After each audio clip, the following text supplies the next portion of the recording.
बिस्मिल्लाहिर्रहमानिर्रहीम अल्लाहुम्मा सल्ली अला मुहम्मद व अला आलि मुहम्मद व बारिक वसल्लिम वसल्लिम अलैहि। डियर स्टूडेंट्स, आज बेटा हम जो है वो टॉपिक डिस्कस कर रहे हैं। The topic is bacterial cell structure. उसमें हमने फ्लैजेला और पेलाई और उसके बाद द सेल इन्वेलप के सिर्फ दो कंपोनेंट्स करने हैं, स्लाइम और कैप्सूल जो है।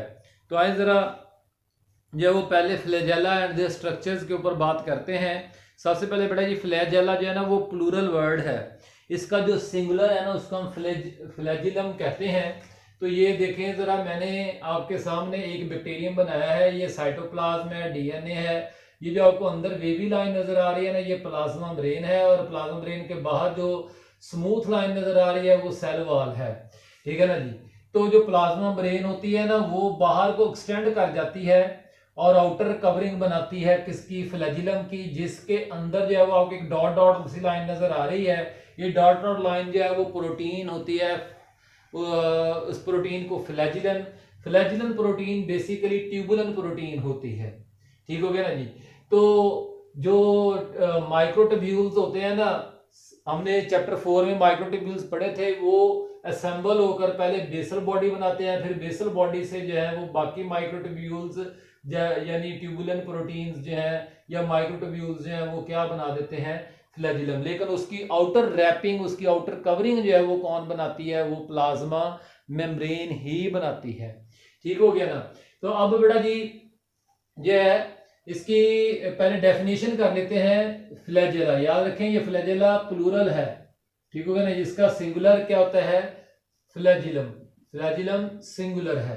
तो फ्लैजेला जो है इसका पहले डेफिनेशन, दे आर एक्सट्रीमली, आपकी किताब में लिखी हुई है, they are extremely thin hair like, they are extremely, देखिए मैं किताब से, मेरे पास में किताब भी है, they are extremely thin hair like appendages. बेटा ये अपेंडेजेस क्या होते हैं, वो पार्ट्स ऑफ बॉडी जो मेन बॉडी के साथ अटैच है। हमारे बाल भी हमारे अपेंडेजेस है, हमारा बाजू भी हमारा अपेंडेजेस है। ठीक हो गया ना जी। तो ये हमारी टांगे भी हमारे अपेंडेजेस है, हमारे कान भी अपेंडेजेस है। वो पार्ट्स जो कि मेन बॉडी के साथ अटैच होते हैं उनका हम क्या कहते हैं, अपेंडेजेस कहते हैं। तो बेटा ये अगला हेडिंग मैंने बनाया स्ट्रक्चर एंड कंपोजिशन। आपकी किताब में कहां से शुरू होता है, दे कम आउट थ्रू, यहां से they come out through cell wall. देखें आप, सेल वॉल में से फ्लैजिलम जो है ये बाहर, ये जो स्मूथ लाइन है ये सेल वॉल है, इसमें से फ्लैजिलम जो है वो बाहर निकलता है। Originate from basal body structure just beneath the membrane, यानी प्लाज्मा मेम्ब्रेन के बिल्कुल नीचे बेसल बॉडी जो है साइटोप्लाज्म में पाई जाती है। They are made up of protein flagellin, ये फ्लैजिलन का बना हुआ होता है। फ्लैजिलन कुछ भी नहीं है, ट्यूबुलन प्रोटीन का नाम है। तो बेटा जी मैंने उसके पॉइंट्स बना दिए हैं जो आपको इस तरह किताब में अंडरलाइन कर लेने हैं। तो just beneath the cell membrane जो है साइटोप्लाज्म में। Classification of bacteria based on flagella. देखें पिछले लेक्चर में हमने बैक्टीरिया की क्लासिफिकेशन की थी किस बेस पे, शेप की बुनियाद पर। अब हम क्लासिफिकेशन करें किसकी बुनियाद पर, जो है वो फ्लैजेला की प्रेजेंस, एब्सेंस और उनकी तादाद और उनकी अरेंजमेंट के बुनियाद पर। तो देखें based on flagella, A ट्राइकस bacteria, वो बैक्टीरिया जिनके पास फ्लैजेला होते ही नहीं, ए ट्राइकस, ए फॉर एब्सेंट। ठीक हो गया ना जी। तो ट्राइकस जो है ना वो थ्रेड के लिए बोला जाता है, कोई भी चीज जो लंबी लाइन की सूरत में हो, चेन की सूरत में हो या थ्रेड की सूरत में हो, उसके लिए। तो trichous mean a trichous means bacteria are without any flagella, मैंने किताब से भी पढ़ दिया। ठीक है ना जी। और फिर अगली डेफिनेशन, अगला ग्रुप शुरू हो गया मोनोट्राइकस बैक्टीरिया, किताब से पढ़ रहा हूं। व्हेन सिंगल पोलर फ्लैजेलम, एक साइड पर पोलर और एक फ्लैजेलम जो है वो बैक्टीरिया के पास मौजूद हो, तो ऐसे को हम क्या कहते हैं, condition is known as monotrichous, और ऐसे बैक्टीरिया को मोनोट्राइकस बैक्टीरिया कहते हैं। अब अगला जो है बेटा शुरू करते हैं क्या जी, इफ टफ्ट, टफ्ट का मतलब बेटा जी होता है गुच्छा, टफ्ट का मतलब गुच्छा। ठीक हो गया ना जी। अगर फ्लैजेला का एक गुच्छा जो है वो एक पोल पर मौजूद हो तो उन्हें क्या कहते हैं, लोफोट्राइकस बैक्टीरिया। ठीक है। If tuft of flagella is present only at one pole of bacteria then these are known as lophotrichous. ठीक है बैक्टीरिया। एम्फीट्राइकस, एम्फी का मतलब क्या होता है, एम्फी का मतलब होता है बोथ, एम्फी का मतलब क्या होता है, बोथ। तो अब वही tuft flagella is present at both poles, ठीक है। Amphitrichous is condition when tuft flagella is present at two poles is present in peritrichous, peri parallel से तो फ्लैजेला पूरी सरफेस पे पाए जाते हैं, ठीक है ना जी। तो surround the whole cell most of bacilli and spiral. बेटा डिस्ट्रीब्यूशन इन बैक्टीरिया, किन किन में जो फ्लैजेला पाए जाते हैं, जो बेसिलाई और स्पाइरल बैक्टीरिया होते हैं उनके पास, उनमें से ज्यादातर बैक्टीरिया के पास फ्लैजेला होते हैं। कोकाई जो है उनमें उनके पास जो है वो बहुत कम कोकाई होते हैं जिनके पास फ्लैजेला होते हैं, ज्यादातर कोकाई के पास फ्लैजेला नहीं होते। ये सेकंड पॉइंट में यही लिखा हुआ है इस जगह पे, ये वाला। अच्छा जी, अब फंक्शन ऑफ फ्लैजेला, इनका काम क्या है। तो बेटा ये आखिरी पैराग्राफ 86 पेज का। तो primary function of flagella is, primary function of flagella is to help in mortality, हरकत में मदद करते हैं। With the help of flagella bacteria can also detect, ये सूंघते हैं यानी चेक करते हैं, इन्हें पता चल जाता है in move in response to chemical signals, चाहे वो फूड वाले हों या एंटीबायोटिक्स हों यानी टॉक्सिन्स हो, इनके लिए टॉक्सिन्स हो या इनके लिए न्यूट्रिएंट्स हो, उनका वो पता चलाते हैं। तो which this type of behaviour is called chemotaxis, इस किस्म के बिहेवियर को क्या कहते हैं, केमोटैक्सिस, ठीक है ना जी। तो मतलब the locomotion shown in response to, मैं डेफिनेशन इधर लिख देता हूं आपको केमोटैक्सिस की, द लोकोमोशन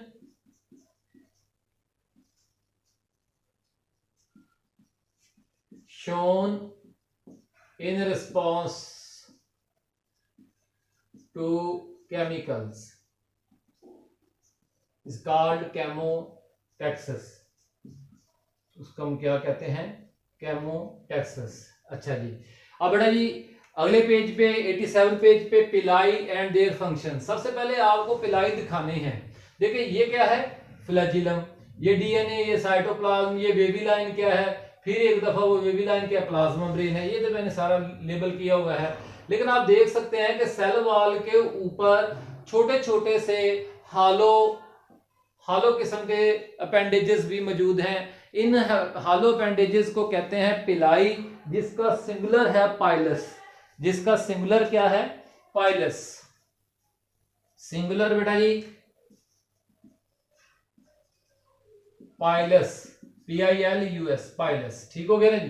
पहले डेफिनेशन, दीज आर हालो, आपकी किताब में मुताबिक दीज आर हालो, खोखले, नॉन हेलिकल, सीधे, ठीक हो गया, फिलामेंटस, दागानुमा appendages. Pili are smaller than flagella and are not involved in mortality, ये मोर्टेलिटी में इन्वॉल्व नहीं होते। इनके दो और फंक्शन होते हैं, वो आपको फंक्शन में पढ़ाते हैं। पहले occurrence only gram negative bacteria में पाए जाते हैं। ये ग्राम नेगेटिव बैक्टीरिया क्या होते हैं, ऐसे बैक्टीरिया जिनके सेल वॉल जो है ना उसमें लिपिड्स ज्यादा पाए जाते हैं, प्रोटीन्स कम पाए जाते हैं, उनको हम क्या कहते होते हैं, जो है वो ग्राम नेगेटिव बैक्टीरिया कहते हैं। और ये जो है ना वो क्रिस्टल वायलेट स्टेन नहीं लेते। तो ये ग्राम, वो अगले हम टॉपिक में पढ़ेंगे इंशाल्लाह अगले लेक्चर में। तो कंपोजिशन, पाइलन प्रोटीन के बने हुए होते हैं, पाइलन प्रोटीन है उसके ये बने होते हैं, ये भी ट्यूबुलेंट टाइप प्रोटीन ही होती है। फंक्शंस, तो बेटा जी इसके फंक्शन क्या, कॉन्जुगेशन में ये हेल्प करते हैं। They are primarily involved in mating process between cells called conjugation process. लेकिन मैंने कॉन्जुगेशन प्रोसेस की डेफिनेशन जरा लिख दी है, ज्यादा वाज़ेह, ये आपने नोट कर लेनी है। Mating process between cells by which DNA is transferred from donor to recipient bacteria, ठीक हो गया ना जी। तो वो मेटिंग प्रोसेस जिसमें सेल्स के दरमियान में डीएनए एक से दूसरे में मुंतकिल किया जाता है, देने वाले को डोनर और रिसीव करने वाले को रिसिपिएंट कहा जाता है। तो जो डोनर बैक्टीरियम होता है उसे मेल भी कह देते हैं और जो रिसिपिएंट होता है उसे फीमेल भी कह देते हैं। तो उनके पिलाई आपस में जुड़ जाते हैं कुछ इस तरह से। देखिए मिसाल के तौर पर ये एक डीएनए, ये दूसरा डीएनए, ये डोनर है, ये रिसिपिएंट है। तो दोनों के पिलाई जो है वो आपस में मिलकर ना आपस में क्या बना देंगे, एक कॉन्जुगेशन ट्यूब बना देंगे। तो यहां से डीएनए जो है वो इसके अंदर शिफ्ट हो सकता है। तो पीस ऑफ डीएनए जो है वो एक से दूसरे में जाएगा। तो इस तरह के प्रोसेस को क्या कहते हैं, कॉन्जुगेशन। तो उसके अलावा जो है इन पिलाई के जरिए से बैक्टीरिया जो है वो किसी सरफेस पे बड़े चिपक जाते हैं मजबूती के साथ। Some pili function as a mean, mean का मतलब है जरिया, मीन का मतलब है जरिया, ठीक है ना जी, of attachment of bacteria to various surfaces. अब बेटा जी अगला जो आपका टॉपिक शुरू हो गया है वो हो गया है दी सेल इन्वेलप। तो बेटा सेल इन्वेलप को सीखने के लिए जरूरी है कि पहले आप इस डायग्राम को गौर से देखें। इस डायग्राम में ये cytoplasm, DNA, basal body, flagellum, ठीक हो गया ना जी। अब जरा ये जो वेवी लाइन है इसको मैंने क्या लेबल किया हुआ है, प्लाज्मा मेम्ब्रेन। वेवी लाइन के बाहर जो डैश डैश वाली लाइनिंग है वो कौन है, सेल वॉल है, ठीक हो गया ना जी। सेल वॉल के बाहर एक और स्मूथ लाइन मौजूद है, उस स्मूथ लाइन को मैंने क्या नाम दिया है, कैप्सूल का नाम दिया है। किस चीज का नाम दिया है, कैप्सूल। और कैप्सूल के बाहर एक मॉलिक्यूल्स की बस एक शीट सी मौजूद है, सराउंडिंग सी मौजूद है, जो कि कोई जिसकी कोई बाउंड्री भी नहीं है, उसका नाम हमने क्या रखा है, स्लाइम। तो ये स्लाइम, कैप्सूल और सेल वॉल, ये तीन चीजें मिलकर क्या बनाते हैं, the cell envelope outer wrapping of bacteria, ठीक हो गया ना जी। रैपिंग पैकिंग मटेरियल जिसमें बैक्टीरिया पैक होते हैं। तो बैक्टीरियल डेफिनेशन बेटा जी, bacterial surface and walls are very diverse, collective complex, highlight कर लें यहां से, collectively complexes of layer external to cell protoplasm. Cell protoplasm plasma membrane तक है, उसके बाद बाकी बाहर वाली जितनी भी लेयर्स हैं, सेल वॉल, कैप्सूल, स्लाइम, ठीक हो गया ना जी। अगर अंदर से बाहर जाएंगे तो पहले कौन आएगी, सेल वॉल आएगी, समझ आ गई बात की नहीं, पहले कौन आएगी, सेल वॉल आएगी, फिर कौन आएगी, कैप्सूल आएगा, ठीक हो गया ना जी। एक नंबर अंदर से बाहर जाते हुए पहले सेल वॉल आएगी, फिर कैप्सूल आएगा, फिर स्लाइम आएगा, और अगर बाहर से अंदर आएंगे तो पहले स्लाइम आएगा, फिर कैप्सूल और सेल वॉल। सेल वॉल के नीचे कौन मौजूद होगी, प्लाज्मा मेम्ब्रेन। तो जो कि प्रोटोप्लाज्म का हिस्सा है, external to cell protoplasm are called cell envelope and include, और इसमें कौन कौन शामिल है, capsule, slime and cell wall. मैंने भी मुख्तसर लफ्जों में लिख दिया है, slime, capsule and cell wall external to cell protoplasm collectively known as the cell envelope जी। तो बेटा ये अब स्लाइम देखिए, आपकी किताब में तो पहले कैप्सूल आता है, मैंने यहाँ पे हेडिंग बनाया स्लाइम। तो भाई मैं बाहर से अंदर की तरफ आ रहा हूं, तो इसलिए मैंने सही तरतीब रखी है। आप भी जब ये टॉपिक लिखें तो पहले स्लाइम लिखें, फिर उसके बाद किसका लिखें, कैप्सूल का। तो अगर लॉन्ग में आ जाए, वैसे तो ये लॉन्ग में आता नहीं है, शॉर्ट में ही आता है। तो पहले स्लाइम के ऊपर आप पढ़ेंगे। स्लाइम का दूसरा नाम बेटा जी स्लाइम कैप्सूल भी है, क्योंकि ये भी पूरे बैक्टीरियम को हर तरफ से सराउंड किए हुए होता है, लेकिन ये एक कोई हार्ड किस्म की बाउंड्री नहीं है कैप्सूल और सेल वॉल की तरह जो है। तो some bacteria are covered with loose readily soluble, हल हो जाने वाली शील्ड, तह, ठीक है ना जी, ऑफ मैक्रोमॉलिक्यूल्स, पॉलीसेकेराइड्स की, प्रोटीन्स की, which macromolecule which is called slime capsule and which is also called slime capsule. तो स्लाइम का फंक्शन क्या है, कॉम्पोजिशन के बाद बेटा जी इसका फंक्शन क्या है, क्या इस provides pathogenicity, pathogenicity ability to attack, pathogenicity जो है, पैथोजेनिसिटी की डेफिनेशन एबिलिटी टू अटैक, ठीक है ना जी, एबिलिटी टू अटैक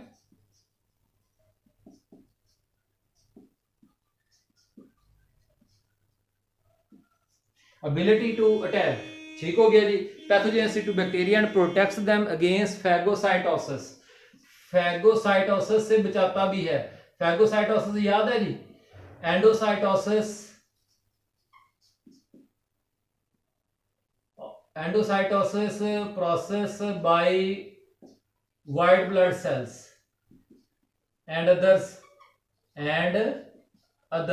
आगे यार चैप्टर 4 में जाके एंडोसाइटोसिस देखें, फिर आपको आइडिया हो जाएगा प्लाज्मा मेम्ब्रेन के टॉपिक में। अच्छा जी, तो अब बेटा जी अगला क्या है, कैप्सूल, कंपोजिशन एंड स्ट्रक्चर। तो कैप्सूल, अब स्लाइम के बाद कैप्सूल ऊपर वाला, अब कैप्सूल पढ़ना है, ठीक हो गया। स्लाइम मैंने पहले पढ़ाया है, अब कैप्सूल पढ़ना है इस तरह से। Bacteria produce capsule which is made up of composition and structure बेटा जी, which is made up of repeating polysaccharide units. Capsule किस चीज का बना हुआ है, पॉलीसेकेराइड का बना हुआ होता है, या फिर एंड ऑफ प्रोटीन्स, या किसी बैक्टीरिया में प्रोटीन्स का बना हुआ होता है, या किसी बैक्टीरिया में पॉलीसेकेराइड और प्रोटीन दोनों का बना होता है। यानी अब 3 किस्म की कंपोजिशन हो गई, कुछ बैक्टीरिया में अकेले पॉलीसेकेराइड का, कुछ बैक्टीरिया में सिर्फ प्रोटीन का, कुछ बैक्टीरिया में पॉलीसेकेराइड और प्रोटीन दोनों का, इस तरह से। And tightly bound to the cell, असल में ये सेल वॉल के साथ इसके क्रॉस लिंकेजेस हो जाते हैं इन मैक्रोमॉलिक्यूल्स के। It has a thicker gummy nature. अब इसका फंक्शन शुरू हो गया, अब इसका क्या शुरू हो गया है, फंक्शन। गमी नेचर के बाद फंक्शन इसका क्या है, it provides sticky characters to the colonies of encapsulated bacteria. वो याद है हमने पिछले लेक्चर के अंदर हमने ये पढ़ा था कि कोकाई जो है वो इस तरह से स्ट्रेप्टोकोकस बनाते हैं, या डिप्लोकोकस बनाते हैं, या टेट्राड्स बनाते हैं, इस तरह से बेसिलाई डिप्लोबैसिलस बनाते हैं। तो वो उनके कैप्सूल्स एक दूसरे के साथ चिपके हुए होते हैं, तो तब वो कॉलोनीज बनाते हैं। तो ये बड़ा ही आज का लेक्चर है। कोई भी सवाल हो व्हाट्सएप पूछें। अल्लाह ताला हम सबका हमें नासर हो, आमीन। शुक्रिया। अगले लेक्चर में सेल वॉल के ऊपर ही सारा काम होगा। Thank you ji.